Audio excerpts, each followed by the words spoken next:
Nate, who's your first stock down player? Mike, just because the stock of a player is going down in consensus viewpoint does not mean that it's a time to sell. Sometimes it's a time to buy. Sometimes that's when the best value is when the stock goes down. And I think the stock is going down a little bit for Rashee Rice right now, wide receiver for the Kansas City Chiefs, because of the Marquise Brown signing. And I said on the previous podcast earlier this week or last week that I was going to be talking about why I think that Rashee Rice is a better wide receiver overall than Marquise Brown. And that's why I believe that he should continue to be valued over Marquise Brown, which he still is. Currently wide receiver 23 off the board in our DR ADP. Marquise Brown is currently like the wide receiver 34 off the board on Keep Trade Cut. So while Rice is still being valued over him, Rice is firmly in his role, as I believe, as the wide receiver one for this offense, especially from a target and volume scenario, because he's going to be playing out of the slot. Marquise Brown plays out wide. Always has. Just because he's smaller and fast does not mean that he plays in the slot. He's a pretty good outside wide receiver. But Rashee Rice, he's falling back into that mid-20s, and I think that's such a good value right there. A great entry point for a wide receiver who just came off a rookie season where he put together a wide receiver 28 finishing points per game and is connected to Patrick Mahomes as his quarterback. I mean, he put together a wide receiver 28 finish in his rookie season. That would be the third best finish of Marquise Brown's career through however many years he's played now. So Rashee Rice as a rookie, like Rashee Rice has been more productive right away than Marquise Brown was. I know he played on a very different team, but Brown's on a one-year deal as well. Let's keep that in mind. It's not a long-term thing. This is, hey, Marquise, can you show us that you're healthy again, you can catch the ball, and that you can get open and make things happen? If not, we're moving on from you because we have Rice already as our wide receiver one. We don't need to invest into you for 3 years. We'll give you a one-year deal, see what happens. And if not, hey, we got Rashee Rice. We'll go back to the drawing board. Rashee Rice is the guy there. With his value going down a little bit because of this, I am all in. And look, we know with the Chiefs last year, they couldn't catch the ball. Marquise Brown, he's got a 6.2% drop rate. Rashee Rice last year, 2.8%. He did not drop the ball. Rashee Rice has very reliable hands. Marquise Brown, 4.2 yards after the catch per reception, or Mike, as you like to call it, yak rec. Yak rec. I love that. 4.2 yak rec for Marquise Brown. Rashee Rice, 8.1 yak rec. Mike, that is almost double Marquise Brown's.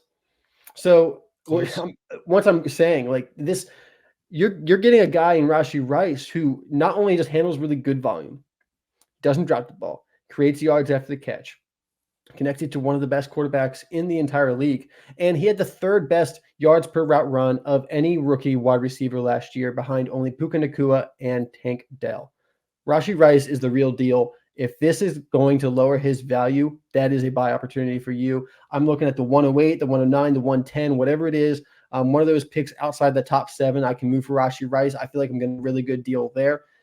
I know you might want Brian Thomas and the allure of the potential and upside that he has. But if Brian Thomas in his rookie season put together a wide receiver 28 finish in points per game, you would be ecstatic. Rashee Rice just did that and is already on the Chiefs. Go ahead and get him. Come on. Yeah. Pickens, Debo, Jaden Reed, add a late second on top of it. I don't care. Give me Rashee Rice. I'm all over it. You would take him over Jaden Reed? Yeah.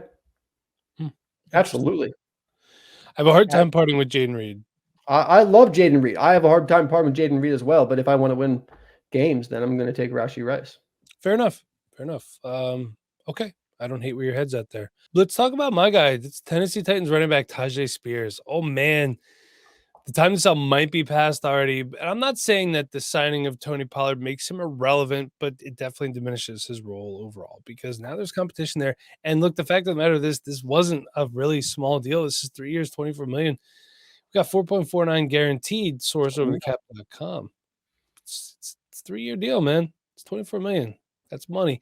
Is this the signing of Spears' knee issues? Maybe the Titans don't have full trust in him. I don't know. I think if they trusted him more, they would have tried to sign a lesser back, like an Alexander Madison, something like that. Someone of that ilk, if you will. And for what it's worth, I think that there is the possibility exists that Spears is the 1A in this offense, but what does that really look like, right? We don't know yet. We don't know what this offense is going to look like. So I'm going to go ahead and I'm going to sell because in a super flex league, he's valued around players such as Joe Mixon, a mid-second, which could be someone like Jalen Wright or Trey Benson. You could also get Najee Harris or Chris Godwin in that range as well. All players that I think could be more productive than Tyjae Spears this year. And in a one quarterback league, I'll take Derrick Henry over him. Dak Prescott. There's nothing wrong with quarterbacks in one quarterback league because guess what? You got to fill that starting spot. Dak's a good guy to do it with, or an early second in this case, too, which could be a very productive wide receiver or running back in that range as well. So, RIP Tyjae Spears. We hardly knew ye. You know, I'm We still in hardly on knew. Tyjae. Okay. Yeah. Yeah. And you know what? I'd be looking to buy for a mid-second. I'd be interested because I think Spears he had over 50% of snap share last year in that backfield with Derrick Henry there. And he had 50 plus targets. So he got work, he had snaps, and they brought in Tony Pollard, who is a little washed, an older running back. And I checked out a Spotrac. He actually ended up with 10.49 million guaranteed according to them, Okay. which makes me feel a little bit less excited about Spears, to be honest, because it looks like they can't really get out of his deal until after year 2. But watching Pollard last year, do I really think that Pollard's better than Tyjae Spears? No.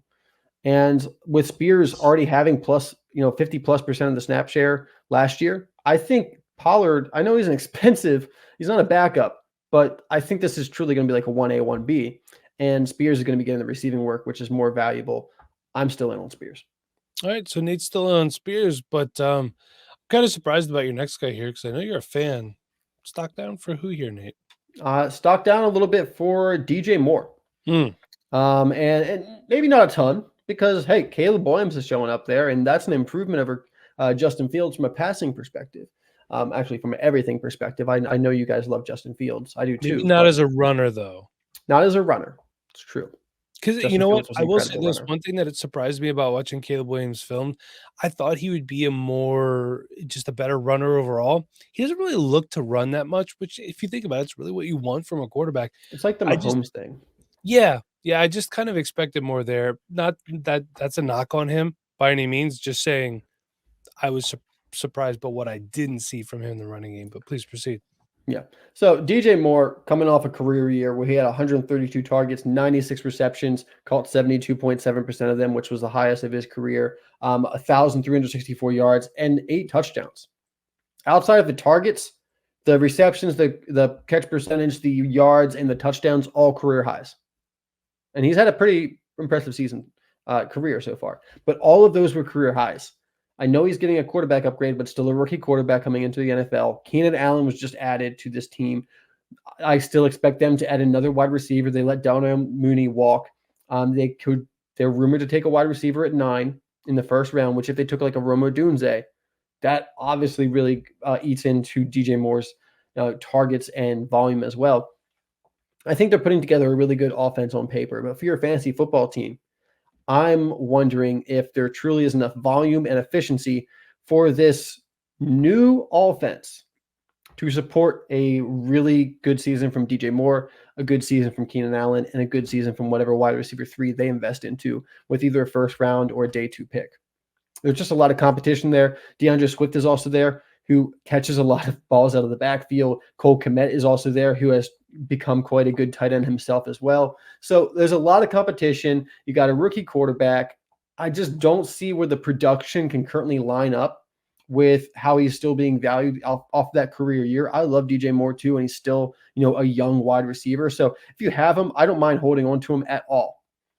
But I'm not going out there and buying him off the news that Caleb Williams is going to be his quarterback. Unless I can get him for like a late first, I'd be interested in there. But if I'm selling him with the hype of Caleb Williams going there, can I get a pick within the top 7, the top 8?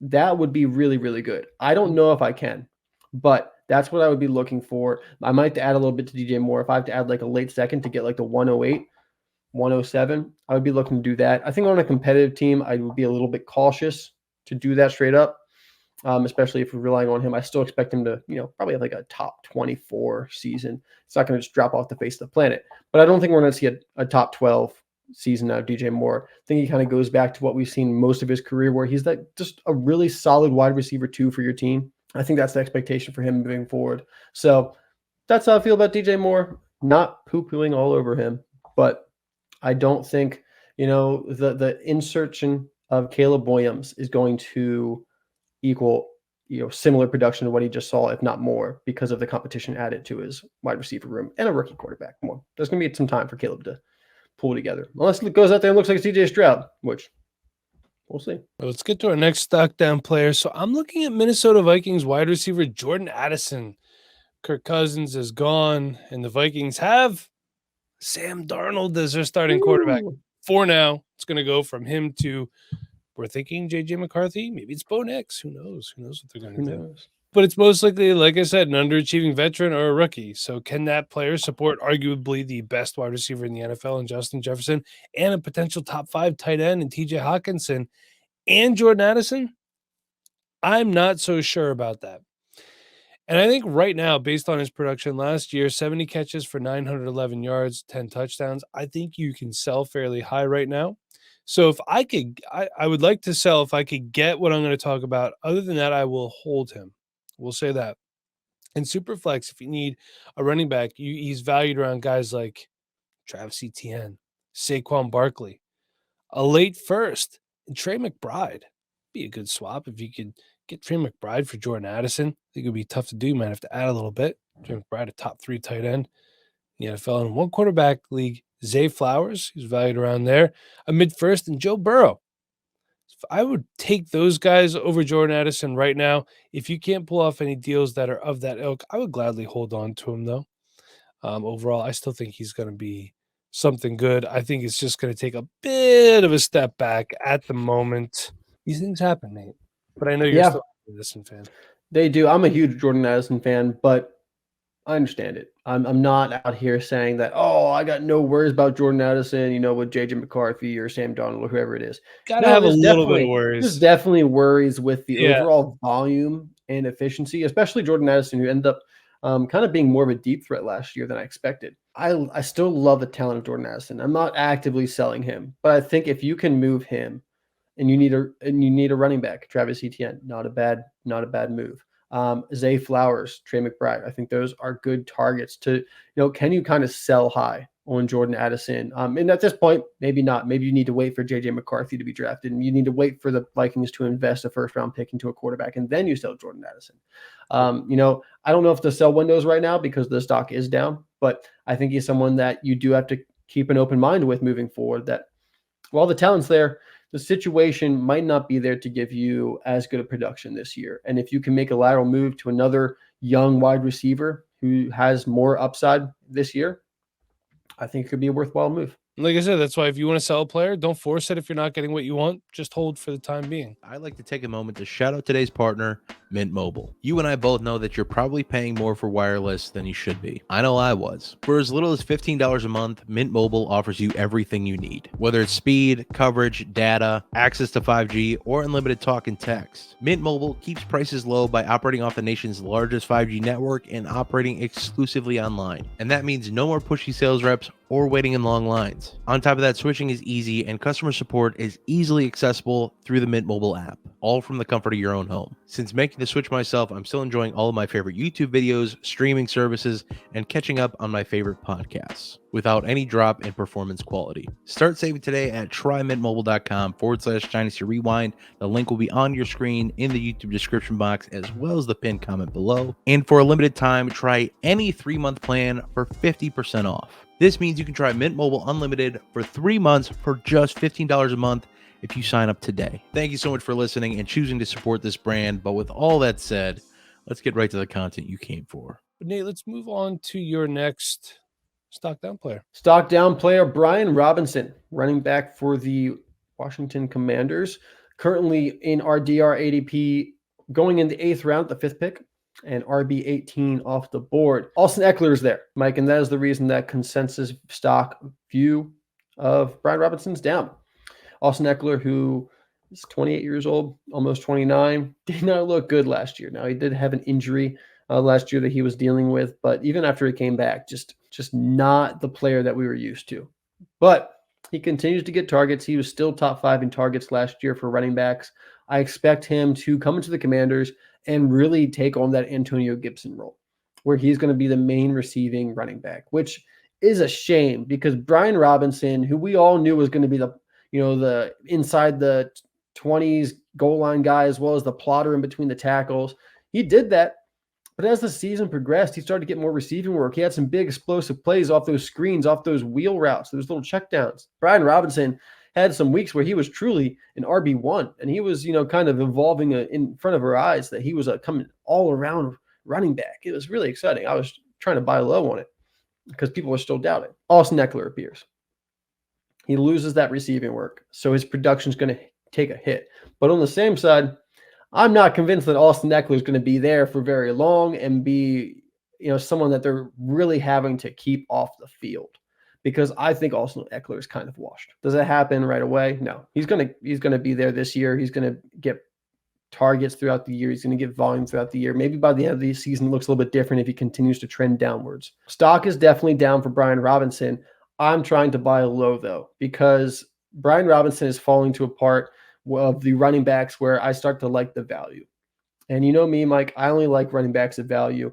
If you can go out and you can get Brian Robinson for like a mid-second, a late second, something like that, somewhere in that volume, it's a late second plus, it's a mid-second, you're getting a running back who's guaranteed to get touches and be on an offense that, I think Eckler's going to get a lot of that receiving work, unfortunately. But like I said, we all think he's washed.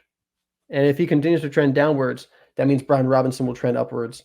I think there's some potential here that we're a little bit too low on Brian Robinson after this Eckler signing. So I'm interested to see what I can do. Can I go out there and pick him up on an RB needy team for a mid-second, a late second? Love that too. Let's talk about Chicago Bears wide receiver Keenan Allen. Hey, will the Bears actually draft Caleb Williams? There's that smoke screen right now. We think they will, but until it happens, we don't know. And if so, can this young man support DJ Moore, Cole Kmet, Keenan Allen?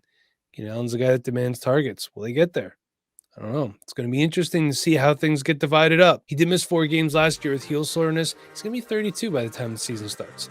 So this appears to be the beginning of the end of Keenan Allen. But that being said, I don't think you could sell him right now. I don't want to be honest with you. I want to hold him. We'll put him in starting lineups, and if he starts to ball out a little bit with Caleb Williams or whatever they decide to do at quarterback, maybe it's Drake May, maybe it's Jaden Daniels. We don't know. But I'm holding for right now. That being said, he is valued around players such as, if you wanted to make a move in a super flex league, Ramondre Stevenson, Deontay Johnson, Josh Downs in the early second at one quarterback, Chris Godwin, Tua, Kittle in a mid-second. But I'm going to hold right now. He's going to be put into my starting lineups because, even though we have these lineups that look good, week 1, sometimes you're not at full health because things happen in the preseason. Guys get banged up a little bit. You're just going to have to wait and see before you can get any real value for Keenan Allen at this point.